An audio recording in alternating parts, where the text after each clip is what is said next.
During the time of Umar ibn Khattab radiallahu anhu, there were two men who brought in a young boy dragging into the courthouse. So Umar ibn Khattab radiallahu anhu, he asks him, what is this? What is going on? Why are you dragging him into the courthouse? They say, this boy, he killed our father. Umar ibn Khattab, he asks him, did you really kill their father? The boy says, yes, I did kill their father, but it was by accident. My camel, it used to tread on their property. So one day, their father took a rock and hit the camel in the eye. And I saw the camel suffering, and it made me furious and aggravated. So I took a rock and I threw it at the father. It hit him in the head and he died. So Umar ibn Khattab radiallahu anhu, he asks the two brothers, will you forgive this young boy for this accident? They say, no, we want qisas, we want retribution. So Umar ibn Khattab radiallahu anhu, he asked the young boy, do you have any last words, any last wishes, any last requests? And the young boy says, yes, my father passed away and I have a younger brother. And my father left some money behind for my younger brother. I would like 3 days to go and retrieve this wealth from a hidden place, so that I can make sure my brother gets it when I die and pass away. So Umar ibn Khattab, he thinks this boy is making up the story. He's like, boy, what are you talking about? What wealth, what father, what young brother? The young boy, he says, trust me. Umar ibn Khattab, he says, okay, I will trust you, but find a guarantor for you. Someone who will guarantee that you will come back.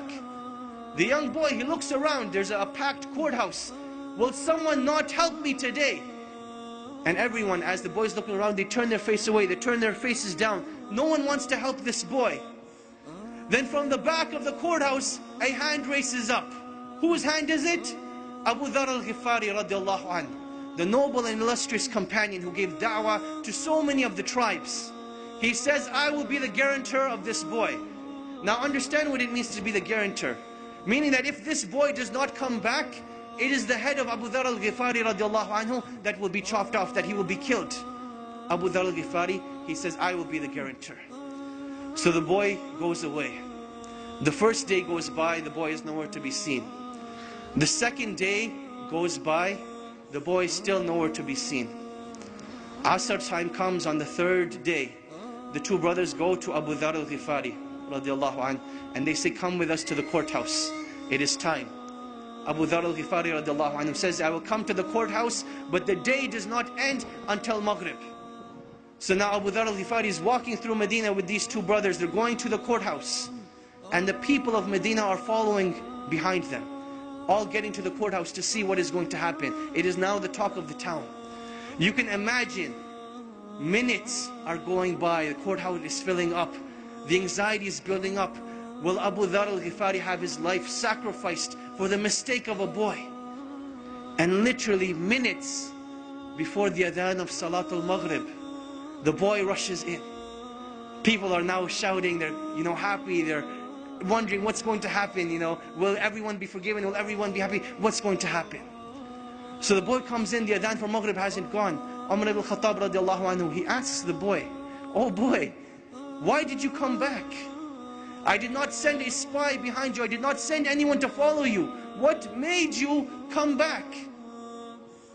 He said that I did not want anyone to say that a Muslim gave his word and did not fulfill it. So I came back. Umar ibn Khattab, he turns to Abu Dhar and he says, oh Abu Dhar, what made you want to be the guarantor of this boy? He says, I saw a Muslim in need and I did not want anyone to ever say that a Muslim was in need and no one was there to help him. So I raised my hand to be his guarantor. The two brothers, they say, when we have people like this, how can a Muslim ask for forgiveness and no one be there to forgive him? So they forgave the boy, and the boy was forgiven. This was the legacy of Islam. This was the code of conduct. This is why during the Khilaf of Umar ibn Khattab, they were able to reach the border of China all the way to the south of France. Because they had strong relationships with Allah. They did things with ihsan, and they lived with the code of conduct of Islam. And this is when Allah subhanahu wa ta'ala will restore the izzah of this nation.